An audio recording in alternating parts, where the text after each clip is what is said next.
Alors tiny, ça veut dire quoi? Ça veut dire petit, minuscule. Donc tu as créé une tiny house. Est-ce que tu peux nous dire qui s'appelle Baluchon?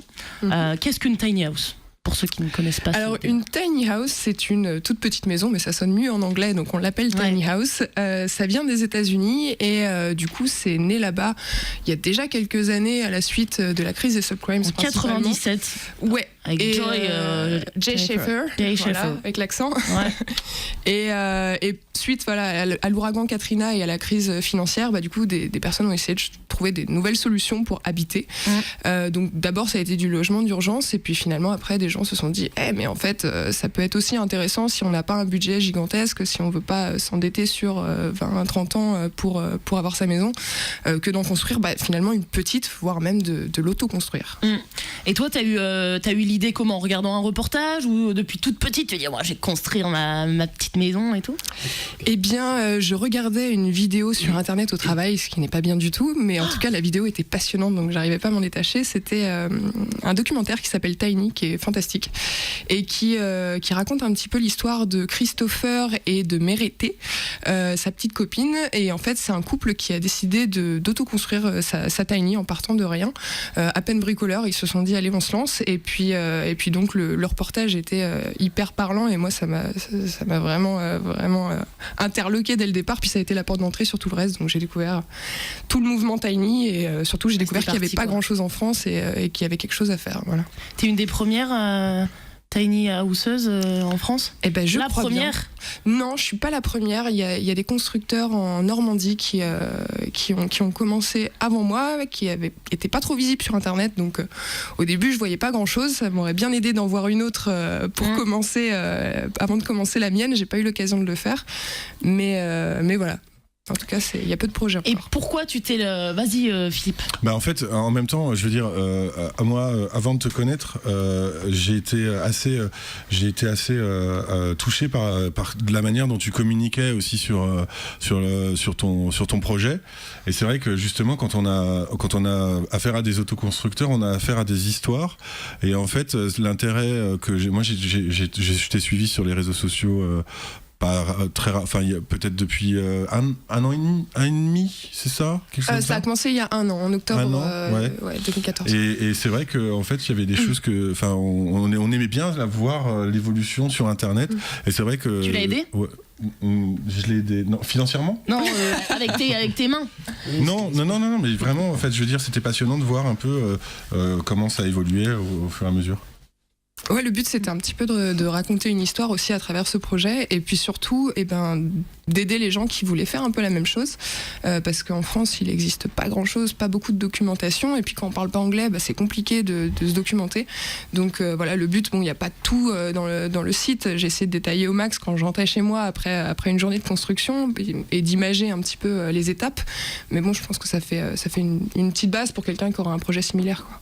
Ouais, je suis allée sur ton site, il est très bien fait et on voit plein de slow motion avec toutes les étapes de construction, etc. T'as eu besoin de combien de mains? Oula, beaucoup. Si on fait le cumul, il y a une quinzaine de personnes qui sont venues petit à petit m'aider. Donc c'était en quelque sorte un chantier participatif.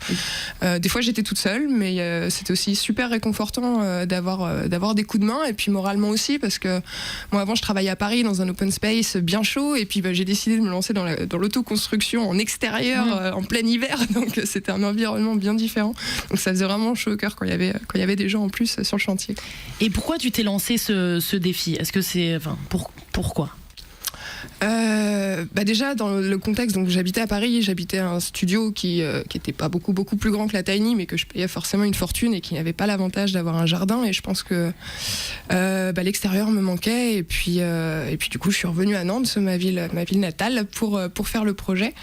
Et je sais pas, je trouvais que ça mettait en lien beaucoup de choses. Tant le désir d'auto-construire quelque chose, mais en même temps c'est plus simple avec une tiny house puisque c'est plus petit, il y a tous les savoir-faire d'une maison classique mais à petite échelle et du coup c'est beaucoup plus facile quoi. Les murs on peut les monter soi-même, c'est vraiment plus simple. Et puis la dimension écologique aussi, puisque la tiny est conçue avec des matériaux biosourcés. On essaie de tabler dans du bois local tant qu'on peut. Et puis voilà, il n'y a pas de faux matériaux. Red Cedar. Alors le Red Cedar, justement, c'est l'exception, puisqu'il vient du Canada, parce qu'on a une contrainte de poids sur la tiny house. Oui, j'ai vu que tu disais que tu avais flippé quand tu as pesé ta maison. Moi, j'ai jamais pesé ma maison. Puis moi, j'ai eu la mauvaise idée de le faire à la fin. Ouais. Donc, tu t'es mis un petit coup de pression là. Jusqu'au bout. Non, comment t'aurais fait? T'aurais enlevé la cheminée même si t'en as pas? Ça aurait été compliqué, franchement. Mais après, j'avais calculé un petit peu. Je suis pas partie complètement à l'aventure, mais c'était quand même le soulagement. Parce que sinon, t'as pas le droit de rouler, c'est ça? Si ça fait plus de ouais, où il faut un châssis et un permis différent. Parce que en fait, une tiny house, c'est toujours roulant ou c'est toujours mobile? Non, c'est pas toujours mobile. L'intérêt d'avoir un châssis sous sa tiny house, il est multiple. Le premier, c'est on peut déménager la maison, c'est pas banal. Tu peux changer de jardin tous les jours. Voilà, on peut changer de jardin. Moi, ça m'a fait penser tout de suite au film Là-haut. C'est un dessin animé que j'affectionnais bien et maintenant je comprends pourquoi. Et le deuxième avantage, c'est que du fait qu'il y ait un châssis, en fait, la maison n'a pas besoin de permis de construire. Du coup, ça permet d'investir notamment des terrains non constructibles qui sont beaucoup moins coûteux. Et là, ça t'a coûté combien? Le terrain? Alors le terrain, moi c'était un terrain familial, donc du coup j'ai profité de la générosité de mes parents pour l'investir. Et la tiny en elle-même, elle m'a coûté 16 000 €, tout compris du châssis à la déco. Et du coup, tu as dû faire un grand tri dans ta vie, parce que aussi l'idée de vivre dans une tiny, c'est de vivre qu'avec L'essentiel. Alors c'est quoi l'essentiel dans ta vie? Absolument.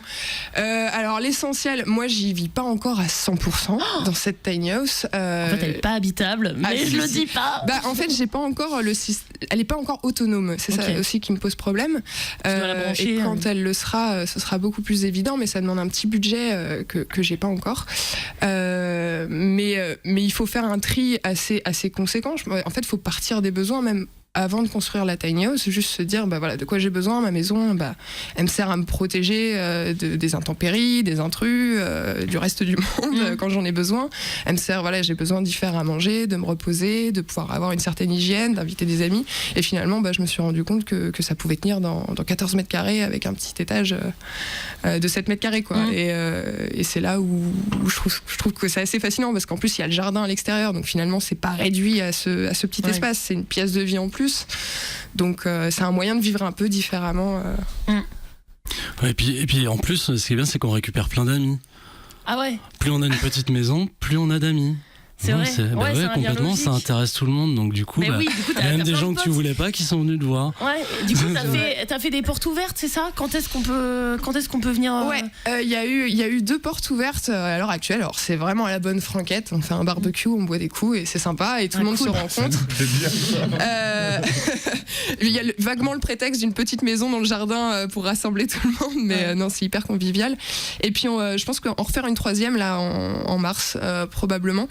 Après, il faut voir comment ça s'organise, parce que du projet personnel, c'est en train de se transformer un petit peu, et puis d'avoir une certaine continuité en projet professionnel. Donc là, je suis plus toute seule sur le projet Baluchon. Et c'est aussi hyper intéressant, parce que là, l'intérêt, c'est aussi... le but, c'était pas seulement de me faire ma petite maison, mais c'est aussi de vraiment... montrer que c'est possible et puis promouvoir ce nouvel habitat en France, quoi. Et tu l'avais déplacé aussi à Alternatiba. Tout à fait, ça a été une des journées les plus émotionnellement chargées de ma vie, je crois. Ah ouais. Et en plus, même pour l'équipe d'Alternativa, ça a été un vrai challenge de t'amener tout ça. Moi, je suivais ça sur les mails, je me disais, mais va-t-elle être là? Ah non, mais ils ont été exceptionnels, parce qu'ils ont trouvé un chauffeur au dernier moment. Ils ont fait en sorte d'avoir un véhicule que moi je pouvais pas leur fournir ce week-end-là. Enfin, ils ont vraiment été super, quoi, du début à la fin de la journée, quoi, heureusement. Est-ce que tu peux nous en dire un peu plus sur ton projet professionnel maintenant, alors? Qu'est-ce que tu vas faire alors? Tu vas conseiller, tu vas accompagner, comment tu vas... Alors il y aura plusieurs choses. Du coup, l'idée de continuer à promouvoir l'autoconstruction, pour moi c'est hyper important. Donc on va aider les autoconstructeurs à avoir de l'information, à avoir certains éléments de la tiny house, comme le châssis par exemple, qui est quand même très important, puisque ce sont les fondations vraiment de la maison. Et puis à côté de ça, on a un super charpentier dans l'équipe, et puis un technicien éco-construction. Donc Donc on va continuer d'en fabriquer pour les gens qui n'auraient pas forcément l'envie ou le temps ou les compétences de se lancer dans l'aventure de l'autoconstruction. Et du coup, toi, ce qu'elle t'a coûté 16 000 €, c'est pas forcément, du coup, si t'en fais ton métier, c'est pas forcément le prix qu'elle va coûter. Ce serait que les matières premières, donc du coup, forcément. T'as déjà évalué Tu peux nous faire un petit devis? Ouais, fais-moi un devis. T'en veux une, Philippe? Moi, j'aimerais bien, honnêtement, j'aimerais bien être dans une tiny house. En fait, j'ai envie de me coucher que le soir et qu'on transporte la maison et que le matin je vous l'apporte et je sache pas. Mais oui. Alors tu n'as pas le droit légalement d'être dans la maison quand elle est déplacée. Mais désolé de briser tes rêves. Les lois. Bon. T'es déjà monté dans un train, Philippe? Du coup, le devis alors? Le devis, ça dépendra en fait. C'est avant tout du sur-mesure, donc ça dépend des agencements, ça dépend de l'architecture, de la complexité de la structure, ça dépend de plein de choses. Mais clairement, ce qui coûte cher dans la construction d'une tiny house, c'est la main d'œuvre. C'est pour ça qu'autant d'autoconstructeurs se sont lancés dans l'autoconstruction, parce que simplement il y a que la matière première à acheter. Et puis en plus, ça s'explique parce que, comme j'expliquais tout à l'heure, même si c'est une petite maison, et tous les corps de métier d'une grande maison s'y retrouvent quand même. Il y a quand même besoin d'un plombier, même si c'est 2 mètres carrés de plomberie dont on parle, il y a quand même besoin d'un électricien et d'un couvreur. Enfin bref, du coup voilà, c'est ça qui fait que la note est différente à la fin, forcément, quoi. Ouais. Et chers invités, vous avez des questions à poser à Laetitia ou des remarques? Oui, moi, parce qu'on parle d'autoconstruction, alors du coup je lève l'oreille. Non, sur la partie conception justement, on réfléchit beaucoup avant de construire une tiny house. Finalement, oui. Je sais pas, en termes de temps, c'est quoi? Moi j'ai mis 6 mois, mais je pense que c'est très variable selon le vécu de chacun. Moi j'ai eu moi, ma formation est dans le design produit. Du coup, tout ce qui était conception des plans, je pense que c'était là-dessus que je pouvais un petit peu être bien dès le début avant de me lancer dans la fabrication. Là où des fois il y avait des choses que je savais pas et du coup j'ai demandé à des professionnels. Mais la conception, c'est pas évident, surtout quand il n'y a pas grand-chose en France et qu'on a cette contrainte de poids qui trône au-dessus de la tête comme une épée de Damoclès, parce qu'on sait pas vraiment jusqu'au bout si ça va passer ou non. Et puis c'est vrai qu'aux États-Unis, les poids sont différents sur la route. Donc, complètement différents, et eux peuvent avoir vraiment des sortes de caravanes, parce que la tiny n'est pas homologuée comme une caravane, c'est une remorque qui transporte de la marchandise. C'est ça la tiny house. Okay. Du coup, l'homologation c'est une marchandise en fait. Non, c'est vêtements. C'est ça. Tout simplement. Combien de bananes dans une tiny house? On fera un ça, test. c'est une bonne question. Et donc sur les questions enfin moi j'imagine que l'autoconstruction dans la tiny house, c'est un petit peu aussi historiquement comment ça s'est fait, ce que tu racontais tout à l'heure par rapport à un temps de crise où les gens se réunissent pour réfléchir à comment ils vont reconstruire leurs habitats. Et je pense qu'effectivement c'est peut-être une vraie ADN, non, de ce type de projet. Oui, complètement. C'est vraiment aussi se poser la question comment je veux que ma maison soit faite, quoi.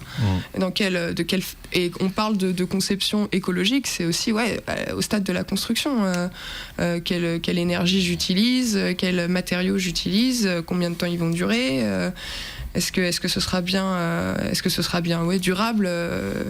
Il y a toutes ces questions-là. Ouais. T'estimes son espérance de vie à combien de temps? Comme une maison ossature bois classique, en fait. Puisque c'est exactement les mêmes composants. Donc là, j'ai pas assez de recul pour le dire, vu que ça fait pas longtemps qu'elle est terminée. Mais en tout cas, elle tient pour l'instant. Elle tient. Tu l'as pas amenée ce soir? T'es pas venue en tiny house? Non, j'ai pas trouvé de chauffeur pour ça. Du coup, quand est-ce que tu passes ton permis poids lourd? Il faudrait. Le problème, c'est pas le permis, c'est le code. On le passe ensemble, si tu veux. Il faut faire dans l'ordre, je crois. C'est ça. Faut le repasser, ouais. Faut le repasser. Non, ce qui est rigolo aussi, c'est que tu as fait une tiny. Absolument. C'est délire quand même. C'est très drôle. C'était le plus gros challenge d'ailleurs. Petite maison, mais gros chiens, qui s'appelle Apex. Ouais. Ah voilà, je me suis trompée dans les voyelles. Du coup, il n'a pas le droit de rentrer dans la grande, entre guillemets. Et donc avec les chutes de construction, j'ai fait une petite tiny sur la charrette de mon grand-père, et voilà, c'est sa petite tiny house à lui.